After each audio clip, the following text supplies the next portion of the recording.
Hi, my name is Limes and I want to do asexuality research. Hello, my name is Oliver and I'm a trans guy who make videos about LGBTQIA+ people where they get to talk about anything that they want that somehow relates to them being queer. On a rainy summer day, I went to Gothenburg's Palm House to meet up with Limes. So I'm a non-binary person. I use they, them pronouns in English. I'm also demi pan-romantic, not quite sure, and asexual. They first came to terms with their gender identity. I came out as non-binary about 8 years ago. I think it had been like some months of me learning about trans people, non-binary people, just as a curiosity, or like this was interesting and new to me and I want to know more and I want to be inclusive and learn about different communities of people. And then suddenly I was at work and it just hit me. Oh, I'm non-binary. So I texted a friend and she said, yeah, that makes sense. And I felt such a relief that I started crying. And from there on, it's just been the way I feel. Or yeah, I've felt this way before, obviously, but it's been very affirming and like it felt right. Realizing that they're asexual was a different process. Actually, asexuality, I don't know exactly how or when I came to the realization. It was something I was learning about over a period of time. I think I started learning about it at around the same time as transness and non-binary people. I think it just slowly trickled in, and then some stuff happened that made me extremely sex repulsed. That made me realize that I am asexual. But it also made sense in retrospect, and I could see that the things that had happened obviously didn't cause my asexuality, but it had impacted how I viewed or my relationship to sexuality in a way.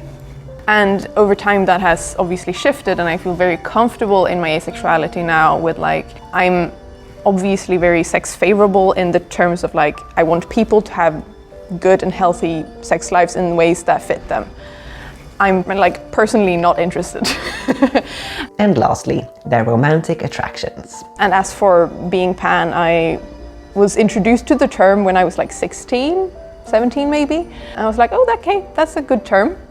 And then I didn't think about it until I was actually talking to a coworker some weeks before I realized I was non-binary. And I said, I don't know if I'm only attracted to guys or if I don't know how it works. And she was like, are you only attracted to guys because someone has assumed you to only be attracted to guys? And I was like, whoa, and it just hit me. It just made a lot of sense. That yeah, gender doesn't impact how I feel about people. In this video, Limes wants to talk about the research that they want to make. So let's start with listening to what they have made academically. I have a bachelor in global studies. And then through my bachelor, I came into contact with global gender studies and started taking some courses in that and realized that, ooh, gender studies, that's what I want to do. I was out as queer throughout my entire bachelor, so I was already interested in the topics, and then when I realized that there was a way to study it and actually deep dive into these topics that are super important and super interesting to me. Those courses in global gender studies led to a master's in gender studies, and that was so much fun. I mean, it's hard as well, it's difficult, but it's so interesting and I want to do more of it. And I hope that in the future, I want to do research specifically on asexuality because it's a vastly understudied field. There's so many people that could benefit from a bigger asexuality studies field. So I want to do research on specifically asexuality, but also potentially other queer topics or a combination of different ones. I want to do a PhD and become a researcher because I think we need to have activism as a grassroots movement, but we also need to be given space within academia because otherwise we're not going to be taken seriously. I think we need a combination.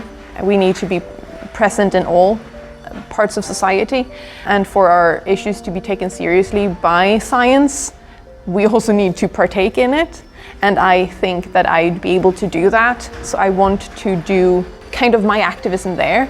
I see activism and academia as being able to go hand in hand. I don't think they need to necessarily be completely separate.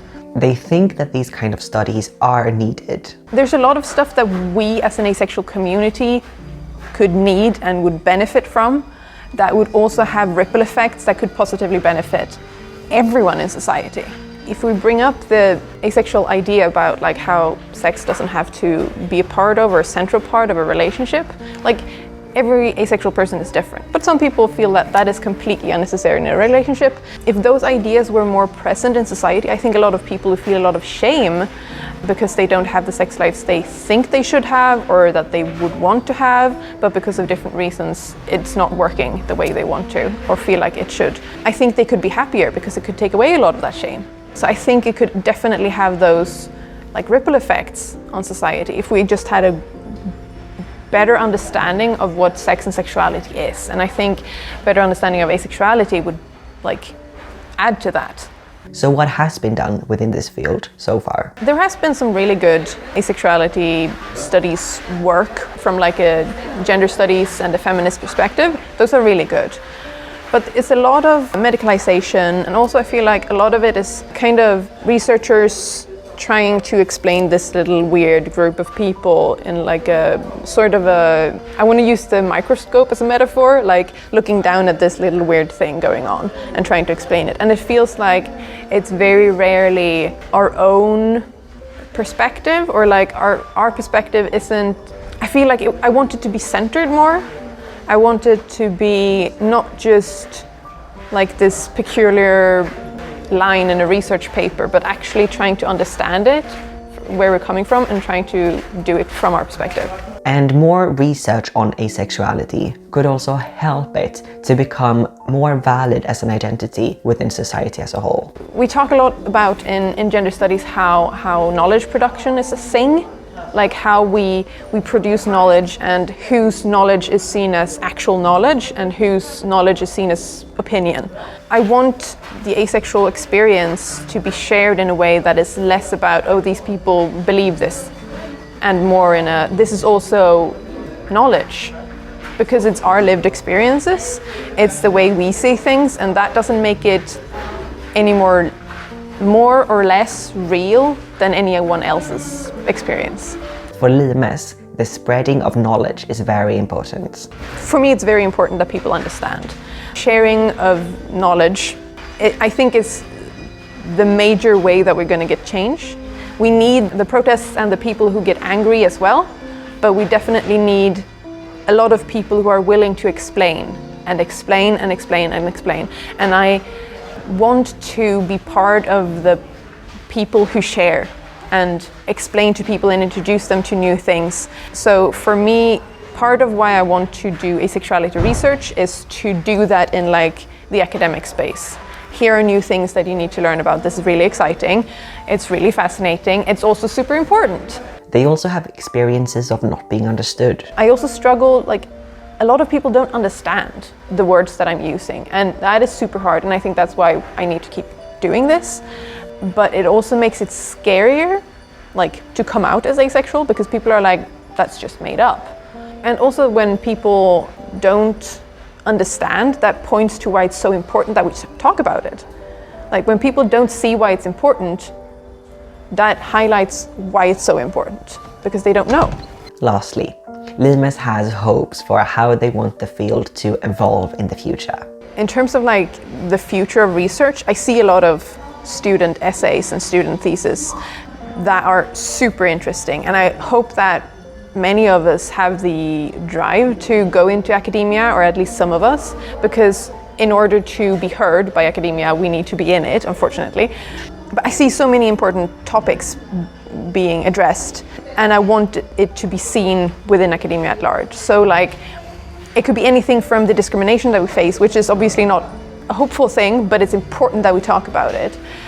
But also like, what are ace people and aro people outside of our relationship to relationships? Like, what sports do we play? Like, what do we enjoy doing in our free time? Asexual and aromantic memes? What are they? How do they look? Can we do research on that? And also like, I want to see more representation in media, obviously. And looking into that is obviously also like a research topic, but also like, how do we live our lives?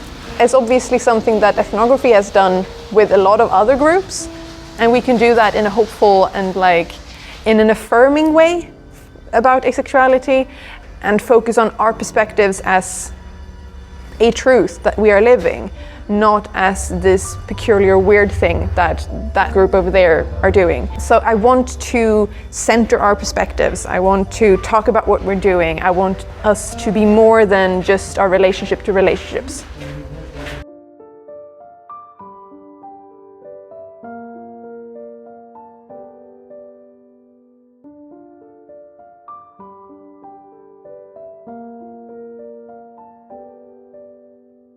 If you enjoyed watching that video, please like, comment, subscribe and share the video. I really appreciate you showing your love in that way. If you also want to support the channel financially, that's possible via Patreon, but really no pressure. See you next time!